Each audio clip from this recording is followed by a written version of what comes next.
Well, here we are on the great outdoors of the Duck Central Flyway in the United States of America, Brazos River Valley, Central Texas. Man, we're raring to go. We got everything we need, almost. We got a canoe to get us across the creek. We got paddles to get there. We actually have decoys to set out. We have shells for our gun. And we have our trusty 12 gauge to get going.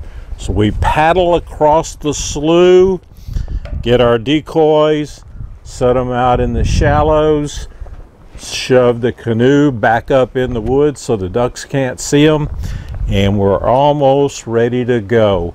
We're sitting there, we get primed, and we're thinking maybe the ducks can't see the decoys. So what are we going to do? Well, there's three essential calls in the duck hunting world, and one of them is the contented quack. That means there's happy ducks in the area. Come on down, boys. We got some fun for you.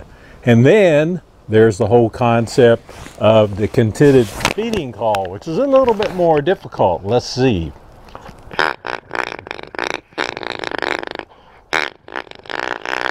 Well, that was a pretty good one. That says there's food in the area and you can come on down. That's good. That's really good.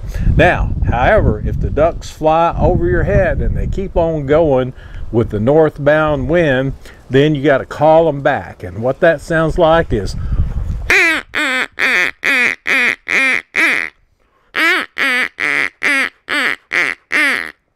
well, if that don't scare them off, maybe they'll come back. And sure enough, the ringnecks were flocking in that morning. We were shooting away. Bam, bam, bam. So lo and behold, I get a duck. And however, as I mentioned earlier, we don't have everything we need. What we don't have is a retriever dog. That means if you shoot a duck, you're the retriever. So I slide my gun up in the safe confines of a tree, and I start tiptoeing out to my duck.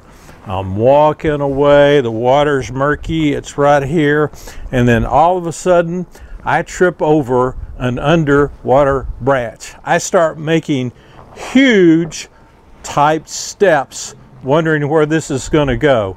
Now this whole concept or issue happened in about 3 seconds. I realized that right away, if I didn't do something, I was going to be completely immersed, baptized in the waters of the muddy Brazos without my permission.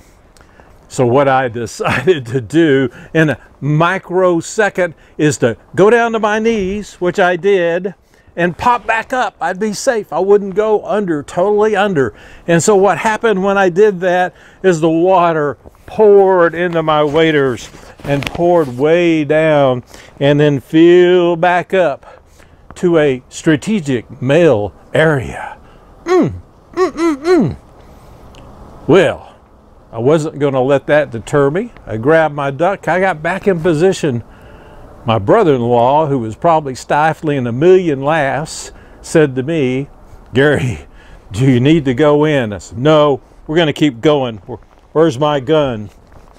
So I'm sitting there all braced up, water at the strategic area, and then I begin to get those little tremors coming up from my calf through my inner loin area all the way up into the trunk of my body, and it's like and then it gets to the point where there's no controlling the tremors, and so I have finally said, "Hey Dick, man, I think we got to give it up and go in." He said, "Yeah, I don't blame you." So we had to gather our decoys, pull the canoe out, put everything in them, slide and paddle back across to the other shore. In the meantime, I am really, really cold. Well, so what happens then is you got water in your feet outside, you're freezing to death, and you can't get your waders off. So I lay down on the ground and say, "Dick, pull my waders off." And then wow, I felt something funny, and sure enough, I caught a striped bass right there for that little fall. It's amazing. But we get the waders off, and then we head back to the cabin. So the rest of the story returns to the cabin, and I hope you understand that there are different ways to say thank you, and this kind of reciprocation is probably not the best.